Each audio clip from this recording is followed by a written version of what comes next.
What is going on, everyone? My name is Jared Haas with FrenchStretch.com, and I am joined here with Norm Benning to recap his season so far. He's already made 4 starts this season, the most starts since 2021. Norm, you have been pretty busy. I'm going to start your season off with Daytona. Um, Had a pretty good finish. You finished 16th, which is the best since Daytona in 2018. So you've proved on that, but you've had some interesting history with first that truck coming down was a old Henderson Motorsport truck.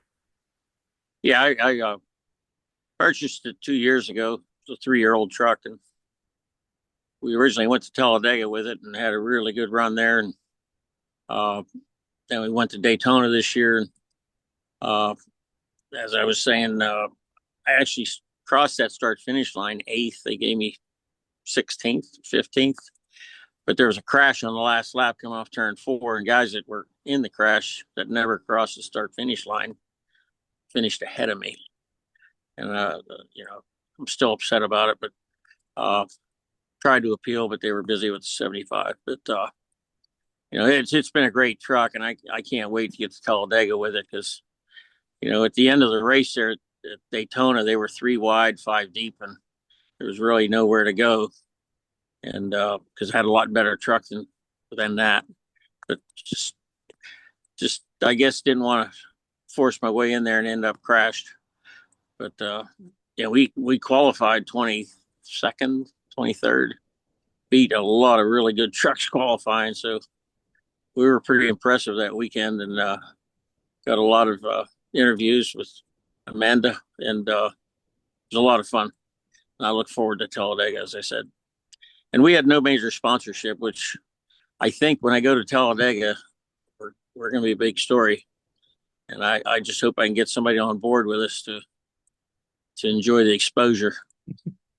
Yeah, you mentioned that you had the old Henderson truck that you bought down there for Daytona, and you're going to try to bring it to Talladega.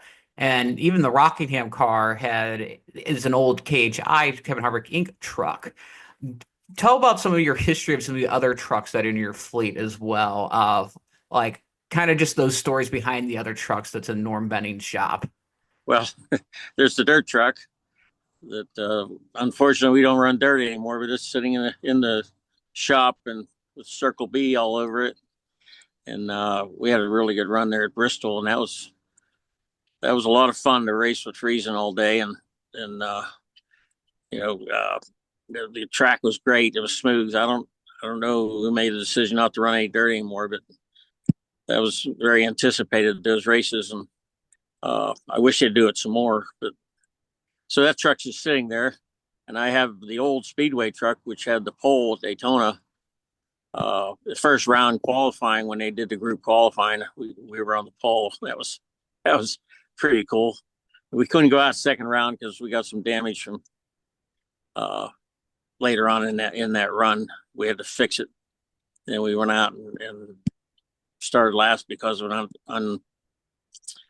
for a repair. So, but that was a legitimate pole first round, and that truck's sitting in the building not doing anything because I have this new Speedway truck from Don Henderson, and I have the Kevin Harvick truck, which is my workhorse right now. We've taken it to the last 3 races, and we can't get the monkey off her back for some reason. We went to Martinsville where we were really, really fast, and right where brake caliper started to leak, and that took us out of the race. Then we went to Bristol, and it rained for hours and hours. And at one point, we thought we were going to get out to practice, put all the radio equipment in it, and then it started raining again. And then it sat there till they lined us up to race. And I put the earplugs in, and it was just terrible. There was a bunch of gargling. I could just barely make out the spotter. And once I got on the racetrack under power, I couldn't make it out at all. And we needed to come in and change that stuff out. And NASCAR just decided we were done, but we could have fixed the problem. And then Rockingham, we had an issue with the right front shock, and again we could have changed it, but we ran pretty good there, and we were actually 23rd in practice at one point in the beginning, and then so we've had 3 races here where we've had issues. So I'm going to North Wilkesboro with that same truck, and we're working hard on it to make sure we don't have any issues and we're competitive.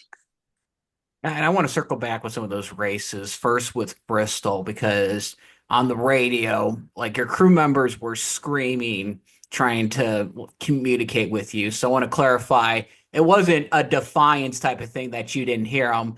It was just a radio issue with the rain affecting the humidity affecting the equipment that was in the car. Well, absolutely. It would be dumb to be defiant. I mean, they're going to stop scoring you. So, if I'd have heard that, I eventually did make it out. I think a caution came out or something, and they said to pit, and I did.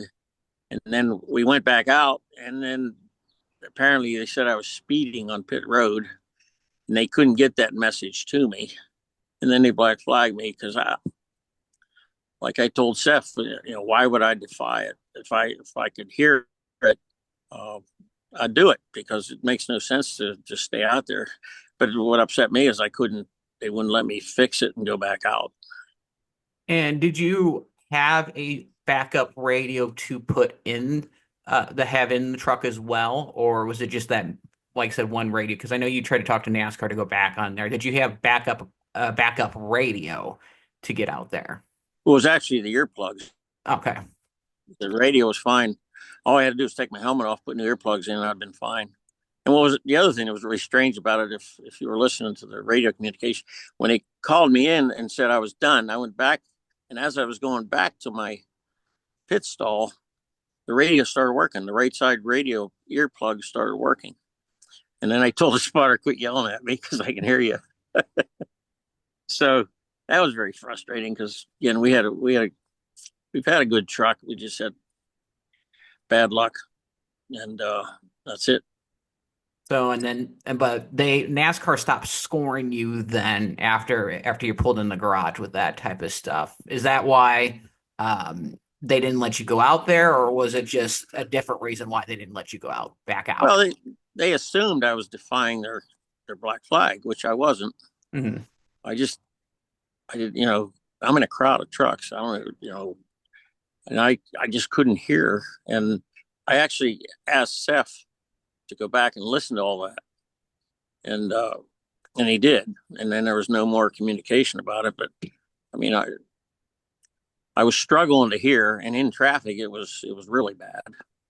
And, it was just a miscommunication, and I wasn't trying to be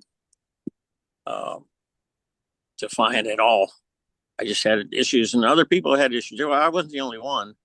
There were 3 or 4 different trucks that had the same issues because of the rain. But I wish they would have let me go back out. But he, at the time, thought I was defying his call to come in, and I wasn't. I couldn't hear it. So you come back, like I said, you had the Bristol incident. You were actually not scheduled to run Rockingham. How did that come to be that you were going to enter that weekend at Rockingham? Yeah, a friend of mine called and said, Norm, there's only 34 entries. We should go there. So I had 3 days to get it ready. So you got there with Rockingham. So yeah, so it was a quick turnaround to get back to Rockingham with the short entries. Yeah, and then as I said, I went out to practice, and I couldn't believe I looked up at the scoring, and I was 22nd or 23rd fastest first session, and then a truck blew an oil line off or something and covered the racetrack, so I didn't think I needed to go back out and run anymore. But they picked up their speeds. But I was pretty pleased with the truck, and then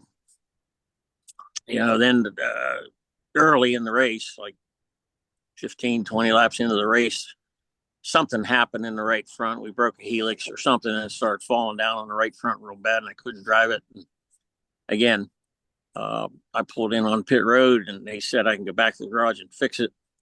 And I got back to the garage, and the official said, "You're done." I said, "This is a mechanical problem. I wasn't involved in a wreck." And he said, "Well, you're done." And that was that. So I don't know. Other people came in and went it back out in the garage. Uh,